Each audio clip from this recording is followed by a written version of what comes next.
26వ అధ్యాయం 12 వచనం నుండి 14 వచనం వరకు చదువుకుందాం. ఇస్సాకు ఆ దేశమందున్న వాడై విత్తనం వేసి ఆ సంవత్సరము 100 ఫలము పొందెను. యెహోవా అతనిని ఆశీర్వదించెను గనుక ఆ మనుష్యుడు గొప్పవాడాయను. అతను మిక్కిలి గొప్పవాడగు వరకు క్రమక్రమముగా అభివృద్ధి పొందుచు వచ్చెను. అతనికి గొర్రెల ఆస్తియు గొడ్ల ఆస్తియు దాసుల గొప్ప సమూహమును కలిగినందున ఫిలిష్తీయులు అతని యందు అసూయపడిరి. చిన్న ప్రార్థన. ప్రభువా, నీ మాట కొరకు కనిపెడుతున్నా, మీరే మాతో మాట్లాడి దర్శించండి. యేసు నామమున అడుగుచున్నాము తండ్రి, ఆమేన్. చదవబడిన వాక్య భాగంలో ఇస్సాకును గురించిన మాటలు మనం చదువుకున్నాం. దానికంటే ముందు ఒక ప్రశ్న మిమ్మల్ని అడగాలనుకుంటున్నాను. మీలో ఎంతమంది గొప్పవాళ్ళు అవ్వాలనుకుంటున్నారు? మీలో ఎంతమంది గొప్పవారు అవ్వాలనుకుంటున్నారు? మీరు చాలా మంచోళ్ళు. మీకు ఎవరికి పెద్ద ఆశ లేదు. నాకు మాత్రం ఉంది. నేను మాత్రం గొప్పవాడిని అవ్వాలనుకున్నాను. దేవునికి స్తోత్రం. మీరు గొప్పవాడిని అవ్వాలంటే చేతులు ఎత్తాయి కదా. పోనీ మీరు అంటే మీరు ఎలా అవ్వాలనుకుంటున్నారు? గొప్పవాడికి ఆపోజిట్ ఏంటి? దరిద్రుడు. అంటే మీరు అందరూ దరిద్రులు అవ్వాలనుకుంటున్నారా? చెప్పండి. పోనీ మీలో ఎంతమంది దరిద్రులు అవ్వాలనుకుంటున్నారు? ఎందుకంటే ఆల్రెడీ దరిద్రం అనిపిస్తున్నాం, ఇంకా దరిద్రం కావాలనుకుంటారు కదా. గొప్పవాళ్ళు అవ్వాలని అందరూ ఆశపడతారు. కానీ ఆశపడిన వాళ్ళు అందరూ గొప్పవాళ్ళు అవుతారా? అవరు. నేను పోలీస్ ఆఫీసర్ అవుదాం అనుకున్నాను. అయ్యానా? నేను అనుకుంది అయిపోయాను. ఏమయ్యాను? సేవకుని అయిపోయాను. దేవునికి స్తోత్రం. కానీ దేవుని తలంపులు చాలా శ్రేష్టమైనవి. బైబిల్లో రాయబడింది, ఆయన తలంపులు చాలా గొప్పవాడు. దావీదు అంటాడు, నీ తలంపులు లెక్కించదని అనుకుంటున్నావి, లెక్కకు ఇసుక కంటేనూ ఎక్కువై ఉన్నవి అంటాడు. యెషయా ద్వారా రాయిస్తాడు, నీ తలంపులు ఆకాశమంత ఉన్నతంగా ఉన్నాయంటాడు. మీ తలంపుల కంటే నా తలంపులు, మీ మార్గముల కంటే నా మార్గములు ఆకాశమంత ఎత్తులో ఉన్నాయంటాడు. కాబట్టి దేవుని తలంపులు చాలా శ్రేష్టమైనవి. సరే, కొద్ది నిమిషాలు దేవుని యొక్క వాక్యాన్ని శ్రద్ధగా మనం ధ్యానం చేద్దాం. చూడండి, ఇక్కడ ఇస్సాకు ఆ దేశమందున్నవాడై. ఏ దేశంలో ఉన్నాడు ఇస్సాకు అని అంటే ఫిలిష్తీయుల దేశంలో ఉన్నాడు. గెరారు అనే ప్రాంతంలో నివాసం ఉన్నాడు. అయితే ఆయన విత్తనం వేసినప్పటికీ అక్కడ భయంకరమైన కరువు వెలుబడి చేస్తుంది. ఏం వెలుబడి చేస్తుంది? కరువు వెలుబడి చేస్తుంది. ఆ కరువు కాలంలో అందరి పంటలు నష్టపోతూ ఉంటే ఈయన పంట మాత్రం ఎరగపండేసింది. దేవునికి స్తోత్రం. మరి ఏ విత్తనం వాడాడో? విత్తనం గొప్ప, చాలా ఆయన చేతి వాటం గొప్ప. కొంతమంది ఇలా అనుకుంటారు, వాడు పట్టిందల్లా బంగారమేనండి, ఆడి హస్తవాసి మంచిది అంటారు. మీలో ఎంతమంది హస్తవాసిని నమ్ముతారు? మీలో ఎంతమంది హస్తవాసిని నమ్ముతారు? నమ్ముతారా? హస్తవాసిని నమ్మేవాళ్ళు ఉన్నారు, అవునా కాదా?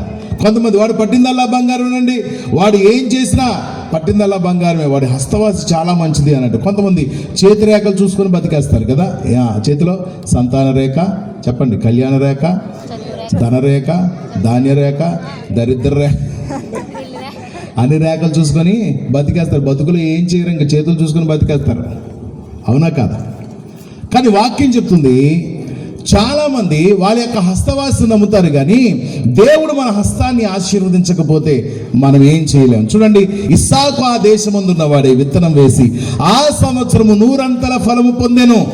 కారణం, యెహోవా అతనికి ఆశీర్వదించెను గనుక ఆ మనుష్యుడు గొప్పవాడాయను. అతడు మిక్కిలి గొప్పవాడగు వరకు క్రమక్రమముగా అభివృద్ధి పొందొచ్చు వచ్చాను. ప్రజల్లో ఒక మాట మనం గమనించాలి, మనం గొప్పవారం అవ్వాలంటే దేవుని తోడుండాలి. దేవుడు ఆశీర్వదించకుండా మనం ఏమాత్రం గొప్పవాళ్ళం అవ్వలేం.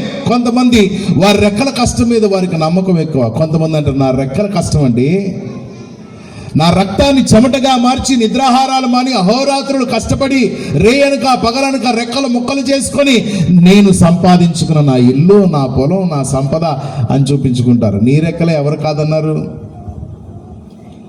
మరి ఆ రెక్కల్ని ఇచ్చింది ఎవరు? ఆ రెక్కల్లో కష్టపడగలిగే బలాన్ని నింపింది ఎవరు? సంపాదించిన దాన్ని దాచుకుని ఒబ్బడి చేసుకుని జాగ్రత్తగా ఒక వస్తువుగా, ఒక ఇల్లుగా, ఒక ఆస్తిగా సమకూర్చుకునే జ్ఞానాన్ని బుర్రలో పెట్టింది ఎవరు? కొంతమంది ఇలా అంటారు, ఏమో తెలుసా, నేను ఎవరి మీద ఆధారపడాల్సిన అవసరం లేదండి, నా రెక్కల్ని నేను నమ్ముకున్నాను అనేవాళ్ళు లేకపోలేదు. నా రెక్కల్ని నేను నమ్ముకున్నాను. కరెక్టే, నీ రెక్కనే నమ్ముకున్నావు. రెక్క లేవగలుగుతుంది కాబట్టి నమ్ముకున్నావు. రెక్క ఇలా వెళ్ళిపోతే ఒక రెక్క ఇలా వెళ్ళిపోతే నీ సొక్కా నువ్వు వేసుకోలేవు, నీ ముద్ద నువ్వు తినలేవు, నీ ముఖం నువ్వు కడుక్కోలేవు, నువ్వు కూర్చోలేవు, లేవలేవు, పడుకుంటే లేవలేవు, లేస్తే పడుకోలేవు కదా. కొంతమందికి ఓవర్ కాన్ఫిడెన్స్ ఉంటుంది. ప్రియమైన ఒక మాట మనం జ్ఞాపకం చేసుకోవాలి, మన రెక్కల్లో ఏమీ లేదు. చూడండి, యోబు గ్రంథం 1వ అధ్యాయం 10వ వచనం. యోబు గ్రంథం 1వ అధ్యాయం 10వ వచనం చదువుదామా?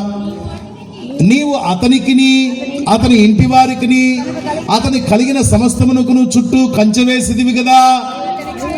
నీవు అతని చేతి పనిని దీవించుట చేత అతని ఆస్తి దేశములో బహుగా విస్తరించి ఉన్నది. చూడండి ఒక మాట, నీవు అతని చేతి పనిని దీవించుట చేత అతని ఆస్తి దేశంలో బహుగా విస్తరించింది.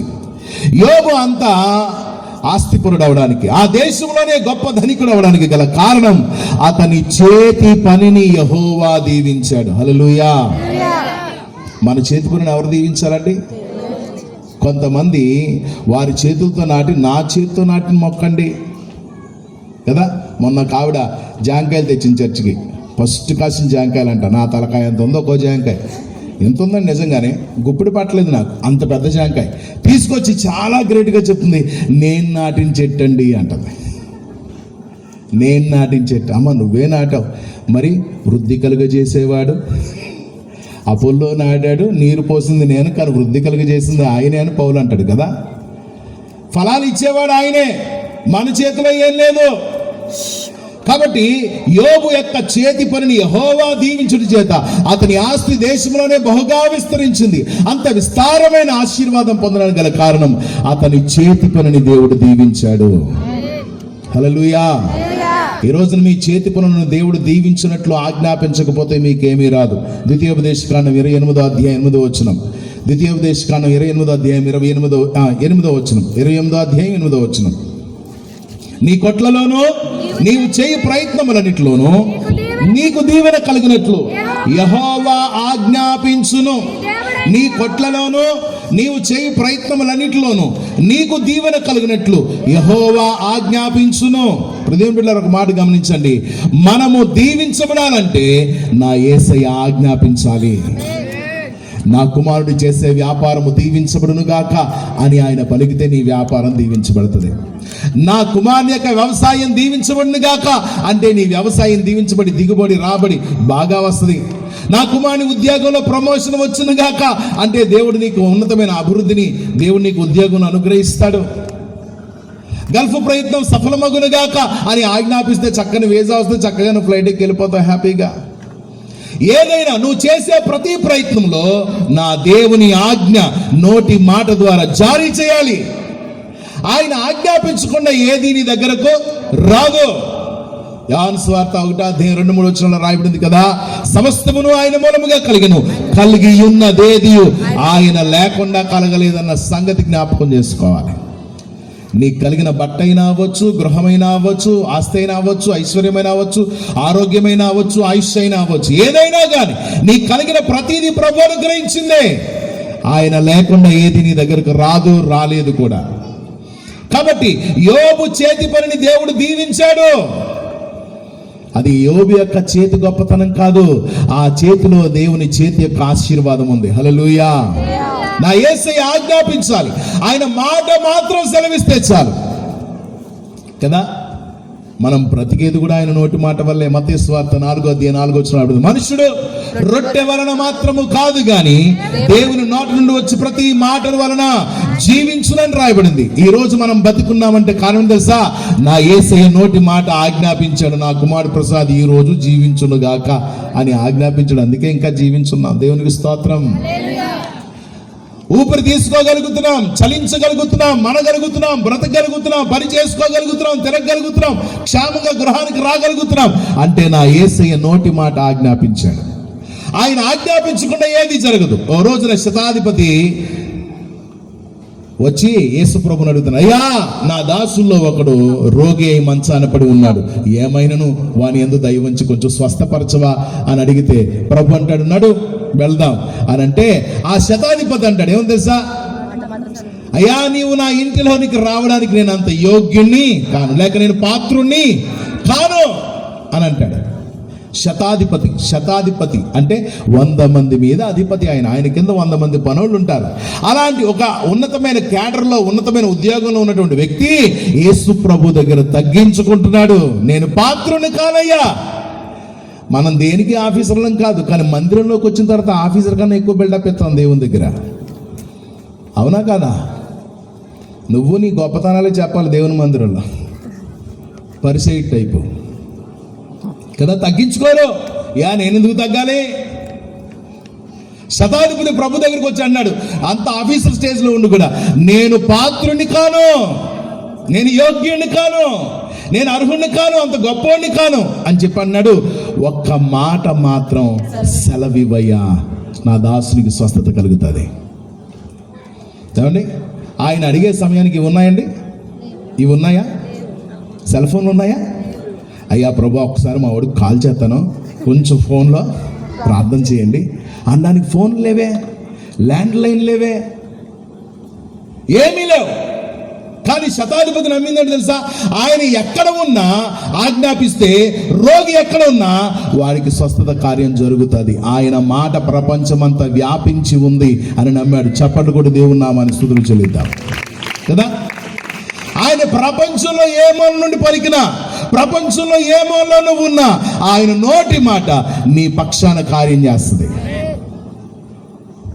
ఇంకా ఒక్కోసారి సెల్ ఫోన్ సిగ్నల్ అయినా స్లోగా వెళ్తుందేమో, కానీ యేసయ్య మాట ఆజ్ఞాపిస్తే ఏ క్షణానికి ఆయన ఆ మాట పలికాడో ఆ క్షణానికి వాడు అక్కడ లేచి కూర్చున్నాడు. దేవునికి మహిమ కలుగును గాక. హల్లెలూయా. ఒక మాట మీకు జ్ఞాపకం చేస్తున్నాను. కష్టం తర్వాత, శ్రమ తర్వాత, శోధన తర్వాత, లేకపోతే భయంకరమైన ఉపద్రవం లాంటి ఇబ్బంది నీకు వచ్చిన తర్వాత దేవుడు గొప్ప ఆశీర్వాదాలు నీ కొరకు దాచి ఉంచుతాడు. అర్థమైందా? దాచి ఉంచుతాడు. నాకు శ్రమ వద్దు అంటున్నావంటే నాకు దాని తర్వాత వచ్చి ఆశీర్వాదం వద్దని నువ్వు చెప్తున్నట్లు లెక్క. అగ్నిగుండంలోనికి వెళ్ళి ఉండకపోతే వాళ్ళు మంత్రులు అయ్యి ఉండేవారు కాదు. అవునా కాదా? సింహాల గుహలోనికి వెళ్ళి ఉండకపోతే గనుక దానియేలు ప్రధాని అయ్యేవాడు కాడు. అంతకు ముందు వరకు వాళ్ళ జీవితం వేరు, కానీ అగ్నిగుండం నుండి బయటకు వచ్చిన తర్వాత వాళ్ళ సిచ్యువేషన్ మారిపోయింది. సింహాల గుహ నుండి బయటకు వచ్చిన తర్వాత దానియేలు చరిత్ర మారిపోయింది. కష్టాలు తర్వాత అద్భుతమైన కార్యాలు వారి జీవితాల్లో మనం చూడగలుగుతాం. అలాగే యోసేపు చెరసాల నుండి బయటకు వచ్చిన తర్వాత డైరెక్ట్ సెంట్రల్ జైలు టు సింహాసనం. దేవునికి స్తోత్రం. హల్లెలూయా. ఖైదీ నుండి బయటకు రావడం ఏంటి, డైరెక్ట్గా సింహాసనం మీద ఎక్కడం ఏంటి? నా యేసయ్యకు అసాధ్యమైంది ఏది లేదు. అవమానపడిన చోటే దేవుడు అత్యధికమైన అభివృద్ధి కలిగించగలడు. నువ్వు ఎక్కడైతే తగ్గించబడ్డావో దేవుడు అక్కడే నిన్ను హెచ్చిస్తాడు. అయితే నువ్వు దేవుని కొరకు యథార్థంగా బ్రతకాలి. ఓ ఇస్సాకులాగా, యాకోబులాగా, యోసేపులాగా, దానియేలులాగా, షద్రకు, మేషకు, అబేద్నెగోలాగా దేవుని కొరకు నువ్వు యథార్థంగా బ్రతికినప్పుడు తప్పకుండా దేవుడు నిన్ను హెచ్చిస్తాడు, ఆశీర్వదిస్తాడు. కాబట్టి మనం జ్ఞాపకం చేసుకోవాలి, యెహోవా అతనికి తోడయ్యుండెను కనుక ఆ మనుష్యుడు గొప్పవాడాయన. మీరు గొప్పవాళ్ళు అవ్వాలని ఆశపడుతున్నారు ఈ రాత్రి? దేవుని సన్నిధిలో మనము దేవుని కొరకు యథార్థంగా బ్రతికితే దేవుడు తప్పకుండా నిన్ను గొప్పవారిగా చేస్తాడు. నువ్వు అడుగుపెట్టిన స్థలాన్ని కూడా దేవుడు గొప్పగా ఆశీర్వదిస్తాడు. నువ్వు అభివృద్ధి పొందడమే కాదు, నువ్వు అడుగుపెట్టిన ప్రతి కుటుంబం అభివృద్ధి పొందుతుంది. నువ్వు అడుగుపెట్టిన సంఘం అభివృద్ధి పొందుతుంది. నువ్వు అడుగుపెట్టిన కుటుంబాలు దీవించబడతాయి. నువ్వు అడుగుపెట్టిన గ్రామం దీవించబడుతుంది. అలాంటి దీవెనకరమైన పాదాలుగా నా పాదాలు ఉంచండి తండ్రి అని నువ్వు ప్రార్థన చేయి. ఇస్సాకులాగా, యాకోబులాగా, యోసేపులాగా దేవుని కొరకు యథార్థంగా ప్రార్థన చేయి. తప్పకుండా దేవుడు నీ కష్టార్జితమును దీవిస్తాడు. ఒక మాట చదువుకొని మనం ముగించుకుందాం. చూడండి, అదే ఆదికాండము. ఊహించని అద్భుతం చేస్తాడు, హెచ్చిస్తాడు ఆకాశమంత ఉన్నతమైన స్థాయికి, ఆకాశమంత ఉన్నతమైన స్థితికి. ఒక మాట చదువుకుందామా? యెషయా గ్రంథం 55వ అధ్యాయం 8-9 వచనాలు. యెషయా గ్రంథం 55వ అధ్యాయం 8-9 వచనాలు. నేను ముగించబోతున్నాను. నా తలంపులు మీ తలంపుల వంటివి కావు, మీ త్రోవలు నా త్రోవల వంటివి కావు. ఇదే యెహోవా వాక్కు. ఆకాశములు భూమికి పైగా ఎంత ఎత్తుగా ఉన్నవో మీ మార్గముల కంటే నా మార్గములు, మీ తలంపుల కంటే నా తలంపులు అంత ఎత్తుగా ఉన్నవి. హల్లెలూయా. దేవుని కట మన పట్ల కలిగిన తలంపులు ఎంత ఎత్తులో ఉన్నవి? ఎంత ఎత్తులో ఉన్నవి? ఆకాశమంతా, ఆకాశమును భూమికి పైగా ఎంత ఉన్నతముగా ఉన్నవో, మీ మార్గాల కంటే నా మార్గాలు, మీ తలంపుల కంటే నా తలంపులు అంత ఎత్తులో ఉన్నవి. దేవుని తలంపులకి మన తలంపులకి ఎంత వ్యత్యాసం ఉందో తెలుసా? భూమికి ఆకాశానికి ఉన్నంత తేడా. అర్థమైందా? మన తలంపులు మహా అయితే ఎంత ఎత్తులో ఉంటాయి? భూమికి బెత్తుడు లేకపోతే జానడు, అంతకు మించి ఎత్తి ఎదగలేం మనం. మనమే అంటాం కదా, ఉట్టుకి ఎగరలేనమ్మా, చెప్పండి, ఆకాశానికి ఎగురుతానన్నదంట. అలాగా మన తలంపులు ఎప్పుడు భూమికి బెత్తుడు జానడే. దేవుని తలంపులు ఆకాశం అంతెత్తులో ఉన్నవి. ఆకాశం ఎంత ఎత్తులో ఉంది? ఆకాశం ఎంత ఎత్తులో ఉంది? సైంటిస్టులు వారుకున్న పరిజ్ఞానాన్ని బట్టి ఆకాశం ఎంత ఎత్తులో ఉందో కనుక్కోవడానికి వాళ్ళకున్న పరిజ్ఞానం బట్టి కొలవడం ప్రారంభించారు. వారి యొక్క జ్ఞానాన్ని ఉపయోగించి మొత్తం కొలవడం ప్రారంభించారు. కొలుస్తూ ఉంటే భూమి నుండి చంద్రమండలానికి ఎంత దూరమో కనుక్కున్నారు, భూమి నుండి నక్షత్రాలకు ఎంత దూరమో కనుక్కున్నారు, భూమి నుండి సూర్యమండలానికి ఎంత దూరమో కనుక్కున్నారు, భూమి నుండి ఉపగ్రహాలకు ఎంత దూరమో కనుక్కున్నారు, భూమి నుండి ఆకాశానికి కూడా ప్రయత్నం చేసి చేసి చేసి చేసి ఓ రోజున కనుక్కున్నాడు. కనుక్కొని ప్రశ్న పిలిచి చెప్తున్నాడట, భూమి నుండి చంద్రమండలానికి ఎంత దూరమో చెప్పాడు, భూమి నుండి ఉపగ్రహాలకు ఎంత దూరమో చెప్పాడు, భూమి నుండి ఆకాశము, భూమి నుండి సూర్యమండలానికి, భూమి నుండి నక్షత్రాలకి ఎంత దూరమో చెప్పాడు. భూమి నుండి ఆకాశానికి ఎంత దూరం అంటే ఇన్ఫినిటీ అని చెప్పాడు. ఏమని చెప్పాడు? ఇన్ఫినిటీ అంటే అనంతం లేక చెప్పలేనంత. అంటే ఏం చెప్పాడు ఈయన? ఇంతకీ ఈయన జ్ఞానం ఉపయోగించి ఎంత ఎత్తులో ఉందని చెప్పాడు ఆకాశం? చెప్పండి, చెప్పలేనంత ఎత్తులో ఉందని చెప్పాడు. అంటే నాకు తెలియదని చెప్పాడు. దేవుడు నిన్ను చెప్పలేనంత, ఊహించలేనంత, నువ్వు గ్రహించలేనంత ఉన్నతమైన స్థాయిలో నిన్ను హెచ్చించగలడు. ఆమేన్. అయితే ఆయన బలిష్టమైన చేతికి నువ్వు ఎలా ఉండాలి? దీన మనస్కులై ఉండాలి. దీన మనసులను ఆయన తలంపులన్నీ మన పట్ల నెరవేర్చడానికి సిద్ధంగా ఉన్నాడు.